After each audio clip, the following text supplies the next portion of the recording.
बिस्मिल्लाहिर्रहमानिर्रहीम। Welcome back to barrister Kamran Ilyas law chamber. तो आज का जो हमारा टॉपिक है जी, ये है पेंशन रिफॉर्म्स 2023 के हवाले से। इसके ऊपर काफ़ी लोगों को काफ़ी ज़्यादा परेशानी थी कि इसकी वजह से शायद लोगों की पेंशन रुक जाएगी after a period of 10 years. काफ़ी बातचीत भी होती रही है, तो इसके ऊपर थोड़ी सी रिसर्च हमने की थी और हमने इसमें कुछ सवालात थे उनका हमने कोशिश की है कि आंसर किया जाए। जैसे कि इन रूल्स की एप्लीकेबिलिटी कब से होती है, ये रूल्स कब से नाफिज़ुल अमल होंगे, उसके अलावा कि जो लोग इस रूल से पहले पेंशन ले रहे हैं क्या उन लोगों की पेंशन रुक जाएगी, उसके ऊपर कोई फ़र्क आएगा। और उसके अलावा कि अगर किसी के कोई डिसेबल बच्चे हैं, माजूर बच्चे हैं, तो उनका क्या होगा। फिर उसके बाद डाइवोर्स्ड बच्चियाँ या बेवा बच्चियाँ उनका क्या होगा। उसके बाद शहदा के बारे में भी बातचीत है और इसी तरह के सवालात हैं हमारे पास, जिन सब को हम इंशाल्लाह कवर करेंगे। और सबसे पहले हम कोशिश ये करेंगे कि थोड़ा सा हम आपको समझा दें कि ये पेंशन आपके कौन से कानून के तहत सिविल सर्वेंट को दी जाती है। तो इन सब को शुरू करने से पहले मेरी आपसे रिक्वेस्ट यही है, हमेशा की तरह, कि आपने अगर अभी तक इस चैनल को सब्सक्राइब नहीं किया हुआ तो इसे प्लीज़ सब्सक्राइब कर लें, बेल आइकन को प्रेस कर दें ताकि मुस्तकबिल में मेरी जो भी वीडियो हो आपके पास उसका नोटिफिकेशन आ जाए और आप उसे देख सकें। तो सिविल सर्वेंट जो पेंशन अपनी लेता है, ये section 19 of the civil servant act 1973 है, जिसके अंदर जब सिविल सर्वेंट रिटायर हो जाता है अपनी सर्विस से, और ये रिटायरमेंट होती है उसकी कैसे, ये सेक्शन 13 के अंदर दिया गया है। 35 ईयर्स ऑफ क्वालिफाइंग सर्विस या फिर 60 ईयर्स ऑफ एज। सेक्शन 2 है कि अगर सिविल सर्वेंट की डेथ हो जाती है रिटायरमेंट से पहले या रिटायरमेंट के बाद, तो उसकी फैमिली एंटाइटल हो जाएगी उस पेंशन को लेने के लिए या ग्रेचुइटी को लेने के लिए या दोनों को लेने के लिए, जो चीज़ भी उसके अंदर एप्लीकेबल हो। और उसके अलावा जो तीसरी सब सेक्शन है इसकी, वो ये कहती है, और इसकी क्लॉज 3 है कि no pension shall be admissible to a civil servant who is dismissed और removed from service from reasons of discipline. जो डिसिप्लिन के ग्राउंड के ऊपर सर्विस से रिमूव हो उनके लिए पेंशन नहीं है, लेकिन गवर्नमेंट में sanction compassionate allowance to such a civil servant not exceeding 2/3 of the pension of gratuity.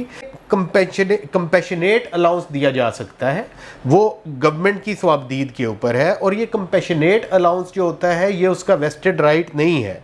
ये 1987 PLCCS पेज 401 के ऊपर ये बात दी गई है। और इसकी जो सब सेक्शन 4 है सेक्शन 19 की, वो कहती है कि अगर सिविल सर्वेंट की पेंशन या ग्रेचुइटी उसकी रिटायरमेंट या डेथ के 1 महीने बाद तक नहीं मिलती, डिले हो जाती है, तो इन दैट केस उस सिविल सर्वेंट को या उसकी फैमिली को एक एंटिसिपेटरी पेंशन दी जाएगी, जो कि अगर ज़्यादा दे दी गई हो तो वो बाद में एडजस्ट हो जाएगी उसकी पेंशन के अंदर। तो ये बात तो होगी सारी हमारे सिविल सर्वेंट एक्ट 1973 में, जो हमारा सेक्शन जो डील करती है पेंशन को। अब हम आ जाते हैं कि जो हमारा इम्पॉर्टेंट बात है जिसके ऊपर हम ये व्लॉग कर रहे हैं, इसके अंदर सबसे पहले ये बात है कि ये जो नई पेंशन रिफॉर्म्स आई हैं 2023 की, ये एप्लीकेबल कब से होंगी, कि कब से इनका इतलाक़ होगा। देखें, कानून का कभी भी रेट्रोस्पेक्टिव इफ़ेक्ट नहीं होता जब तक कि उसे वो दिया ना जाए। मतलब कि कानून उसी वक्त से उसका इतलाक़ शुरू होता है जब से वो कानून बनता है, पीछे वाली चीज़ों के ऊपर उसका इतलाक़ नहीं होता। अगर उसे स्पेशली दिया जाए तब होता है, अदरवाइज़ नहीं होता। और उसके अलावा बात ये आ जाती है कि क्या जो लोग 10 साल से जो लोग पेंशन ले रहे हैं, क्या इस पॉलिसी के आने के बाद उनकी पेंशन रुक जाएगी?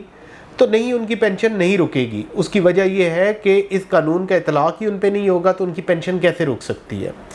फिर एक और बात ये आ गई कि अगर आपके डिसेबल बच्चे हैं, उन्हें कब तक पेंशन मिलती रहेगी, क्या उन्हें पेंशन मिलेगी? इन नए रिफॉर्म्स के अंदर भी ये बात मौजूद है कि जो बच्चे माजूर हैं उन्हें बिल्कुल ताहयात पेंशन मिलती रहेगी। बेवा या मुतल्लका बच्ची जो है उसे क्या पेंशन मिलेगी, और मिलेगी तो कब तक मिलेगी? उसे पेंशन मिलेगी लेकिन वो for a period of 10 years होगा, वो 10 साल तक मिलेगी। या मुतल्लका बच्ची है उसे भी 10 साल तक मिलेगी। और शुहदा की फैमिली को पेंशन कब तक मिलेगी? शुहदा की फैमिली को पेंशन मिलेगी 20 साल तक, पहले ये ताहयात होती थी। उसके अलावा क्या बेवा बेटी अपने शोहर और वालिद की पेंशन ले सकती है दोनों की? देखें, पहले तो वो ले सकती थी लेकिन अब नहीं ले सकती। तो जो पहले ले रही हैं वो तो लेती रहेंगी, लेकिन अब जब से ये कानून का जब ये कानून पास हो जाएगा उसके बाद से नहीं लेंगी। अब इसके अंदर बात ये हो जाती है फैमिली पेंशन के हवाले से कि मतलब वो कौन लोग हैं जिन लोगों को पेंशन मिलेगी, फैमिली के अंदर कौन कौन से लोग आते हैं। देखें, देखें सबसे पहले तो फैमिली पेंशन क्या होती है, जब भी कोई मुलाजिम रिटायर होता है तो उसे उसके बाद एक पेंशन मिलती है जिसका हमने जिक्र किया section 19 of the civil servant act 1973 के हिसाब से। और अगर वो फोत हो जाता है तो मतलब ये मान लिया जाता है कि वो मेडिकल वजूहात की वजह से रिटायर हो गया है, तो उसकी फैमिली को पेंशन मिलेगी। अब इसके अंदर एक बात और आ जाती है कि इसमें कुछ लोग अगर लापता हो जाते हैं कि उनका नहीं पता चलता 1 साल तक, तो उन लोगों को भी मुर्दा तस्लीम करके उनकी फैमिली को पेंशन दी जाती है। होती है पेंशन, एक होती है ग्रेच्युटी। अब ये ग्रेच्युटी क्या होती है? देखिए, पेंशन मिलने के लिए मुलाजमत का अरसा जो है ना जी, वो आपका 10 साल से ज़्यादा का होना चाहिए। लेकिन अगर आपका मुलाजमत का अरसा 10 साल से कम है तो फिर आपको ग्रेच्युटी मिलेगी। ऐसे केसेस होते हैं कि जैसे आप फ़ौज की मुलाजमत करते हैं और ड्यूरिंग योर सर्विस आप शहीद हो गए हैं, तो आपकी वो टाइम पीरियड पूरा नहीं हुआ, तो इन दैट केस भी आपको पेंशन दी जाती है। और वो पेंशन उसी तरह कंसीडर होती है कि जैसे आपकी 10 साल की सर्विस हो। फिर हम आ जाते हैं कि कौन कौन फैमिली पेंशन का हकदार होता है। देखिए, फैमिली पेंशन का हकदार सबसे पहले तो बेवा या बेवाएँ, फिर उसके बाद कमसिन बच्चे हो जाते हैं, 21 ईयर्स से जो कम होते हैं उन्हें कमसिन बच्चे। फिर उसके बाद गैर शादीशुदा या मुतल्लका या बेवा बेटियां, और फोत शुदा बच्चों के अहल बच्चे, वो बच्चे जो कि उस पेंशन लेने के हकदार हैं। और इसके अलावा वो लोग जिनका इन्हसार आपकी उस मरहूम की पेंशन के ऊपर है, जैसे कि वालिदैन, बहन भाई वगैरह, ये सब कॉम्पिटेंट होते हैं। अब इसके अंदर एक बात और भी आ जाती है कि देखें, बेवा जो होती है ना इंसान की, वो तो ताहियात ही पेंशन की मतलब इस पॉलिसी के बाद भी वो ताहियात इस पेंशन की इंटाइटल है, लेकिन अगर वो दूसरी शादी कर लेती है तो वो इस पेंशन की एंटाइटल नहीं होगी। अच्छा, एक चीज़ आपको समझना ज़रूरी है कि ये पेंशन जो है ना, ये इनहेरिटेंस नहीं है। पेंशन और इनहेरिटेंस दो मुख्तलिफ चीज़ें हैं।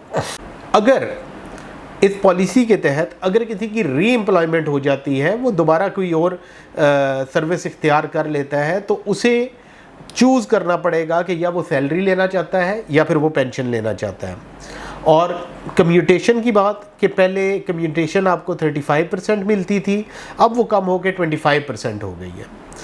इसके अलावा आपको पहले अगर आप 2 जगह जॉब्स करते थे तो आपको दोनों जगह से पेंशन मिलती थी, लेकिन अब वो ख़त्म हो गया। उसमें से एक आपको सिलेक्ट करना पड़ेगा कि उसमें से एक कौन सी पेंशन आप लेना चाहेंगे।